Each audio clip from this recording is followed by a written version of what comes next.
আসসালামু আলাইকুম। দর্শক, যুদ্ধ আমরা কামনা করি না। যুদ্ধ একটা ভালো জিনিস না। যুদ্ধ যে দেশ হয় সেই দেশকে শেষ করে ছাড়ে। যে দুইটা দেশের মধ্যে, দুইটা অথবা তিনটা দেশের মধ্যে যুদ্ধ সংগঠিত হয়, সেই দেশকে ছাড়খাড় করে ছাড়ে। এখন অন্য একটা প্রসঙ্গে আসে, যদি ইনকেস যদি ভারত পাকিস্তান যদি যুদ্ধ বাজে এবং পারমাণবিক যুদ্ধ হয় ভারত এবং পাকিস্তানের মধ্যে, তাহলে চিত্রটা কি হতে পারে? প্রথমত, কয়েক সেকেন্ডের মধ্যে ভারতে অথবা ভারত এবং পাকিস্তানে কয়েক কোটি মানুষ মারা যাবে। ভারতের জনসংখ্যা প্রায় 120 কোটির উপরে, পাকিস্তানের জনসংখ্যা 28 কোটি। তো তুলনামূলক পাকিস্তানের জনসংখ্যা কম এবং ভারতের জনসংখ্যা বেশি। ভারতের টাকা পয়সার মান বেশি, ভারত অর্থনৈতিকভাবে শক্তিশালী। পাকিস্তানের টাকা পয়সার মান কম, পাকিস্তান অর্থনৈতিকভাবে দুর্বল। জনসংখ্যা কম, টাকার মান কম, অর্থনৈতিকভাবে দুর্বল পাকিস্তান। ভারতের টাকার মান বেশি, জনসংখ্যা অনেক বেশি, অর্থনৈতিকভাবে সবল। পারমাণবিক যুদ্ধ যদি বাজে, পাকিস্তানের কাছে পারমাণবিক অস্ত্র ভারত থেকে বেশি আছে। পাকিস্তান অনেক বেশি পারমাণবিক অস্ত্র বানিয়ে রেখেছে ভারত থেকে। পাকিস্তানের পারমাণবিক অস্ত্রের সংখ্যা বেশি। ধরেন দোনোটা দেশ পারমাণবিক যুদ্ধে চলে গেল এবং পারমাণবিক বোমা ফেলল, পাকিস্তানের ক্ষয়ক্ষতিটা হবে কম। এই জন্য বলছি পাকিস্তানের অর্থনীতি দুর্বল, পাকিস্তানের জনসংখ্যা কম, পাকিস্তান দেশ ছোট। আর ভারত অর্থনৈতিকভাবে শক্তিশালী, ভারত দেশ হিসেবে বড় এবং ভারতের জনসংখ্যা অনেক বেশি। কয়েক মুহূর্তের মধ্যে ভারতের কয়েক কোটি মানুষ আগুনে পুরো ছাই হয়ে যাবে, সোজা কথা। অস্তিত্ব কঙ্কালও পাওয়া যাবে না। আমরা হিরোশিমা নাগাসাকিতে যেই যুদ্ধটা দেখেছিলাম, আমরা সেই বিভীষিকা আমরা দেখেছি।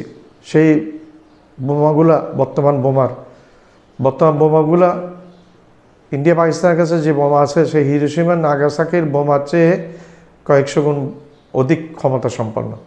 তাইলে কয়েকশো গুণ কম ক্ষমতা সম্পন্ন লিটল বয় এবং ডাটি চ্যাপ নাকি এই দুইটা বোমা হিরোশিমা নাগাসাকিতে যে ক্ষয়ক্ষতি করেছে, এখন কয়েকশো গুণ বেশি শক্তিসম্পন্ন বোমা পাকিস্তানের কাছে, ভারতের কাছে আছে।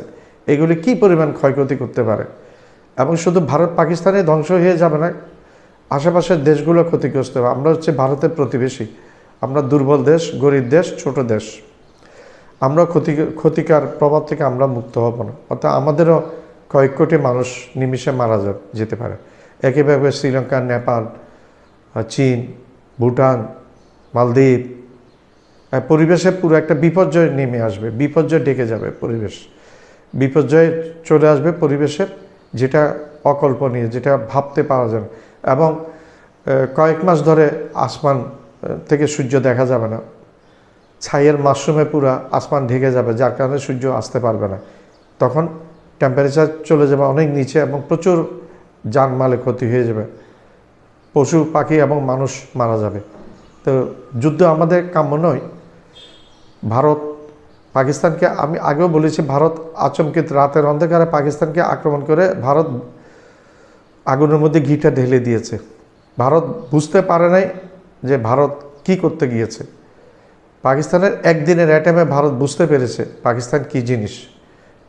বাপ করে আমেরিকার ডোনাল্ড ট্রাম্পকে বাপ ডেকে তাকে দিয়ে মীমাংসা করে যুদ্ধটা বন্ধ করাতে হয়েছে পাকিস্তানের সাথে। সারা রাতভর পাকিস্তানের সাথে আলাপ করেছে আমেরিকার প্রশাসন। তো সেটা ভারত, অন্তত ভারতের এটা বোঝা উচিত, পাকিস্তান একটা নিউক্লিয়ার স্টেট। সে অস্ত্র কম থাকতে পারে, জনসংখ্যা কম থাকতে পারে, কিন্তু তার আর্মস অ্যামুনিশনগুলো খুব দক্ষ এবং তার বিমান বাহিনী এটা সাক্ষ্য রেখেছে বিগত যুদ্ধে, 4-5 দিনের যুদ্ধে, 4 দিনের যুদ্ধে। ভারত অনেক পিছিয়ে রয়েছে ওয়ার ফিল্ডে, বিমান বাহিনীতে, সামরিক বাহিনীতে, টেকনোলজিতে। ভারতে পুরো রাডার জ্যাম করে দিয়েছিল পাকিস্তানি হ্যাকাররা। তারপর ড্রোন জ্যাম করে দিয়েছিল, ড্রোনের সিগন্যাল সিস্টেম জ্যাম করে দিয়েছিল। পাকিস্তানি হ্যাকাররা ভারতের ব্যাংকগুলার হ্যাক করে ফেলেছিল। ভারতের অনেক ক্ষতি হয়েছে এই হ্যাকারদের কারণে, পাকিস্তানি হ্যাকারদের কারণে। এবং পাকিস্তানের যে ডিফেন্স সিস্টেমের যে আইটি সেকশন সেটা অনেকটা অকেজ করে দিয়েছিল এবং কয়েকশো ড্রোন পাকিস্তানের দিকে পাঠিয়েছিল। এখানে বলছে ৭৭টা ড্রোন পাকিস্তান ভূপাতি করেছে। আমরা কিন্তু ইয়েতেও দেখেছি, ভিডিওতেও দেখেছি ভারতীয় ড্রোনগুলো, ইসরায়েলি নির্মিত ড্রোনগুলো পাকিস্তানেরা কাঁধে করে নিয়ে যাচ্ছে। সুতরাং যুদ্ধ আমাদের জন্য উপযোগী না, আমাদের জন্য ক্ষতিকারক, আর ভারতের জন্য বেশি ক্ষতিকারক। ভারত কোনোদিন জিতবে না পাকিস্তানের সাথে যুদ্ধ করে, সেটা একেবারে, পাকিস্তান ছোট হতে পারে কিন্তু পাকিস্তানের সাথে যুদ্ধ করে ভারত জিতবে না। পাকিস্তানের সামরিক বাহিনী অনেক বেশি শক্তিশালী, বিমান বাহিনী অনেক বেশি শক্তিশালী, টেকনোলজি অনেক বেশি আপগ্রেড, যেটা ভারত বুঝতে পারে না, থক দিতে পারে না ভারত। আমার চ্যানেলটা লাইক করবেন, সাবস্ক্রাইব করবেন, শেয়ার করবেন, বেল আইকনটা প্রেস করবেন, সাবস্ক্রাইব করতে ভুলবেন না।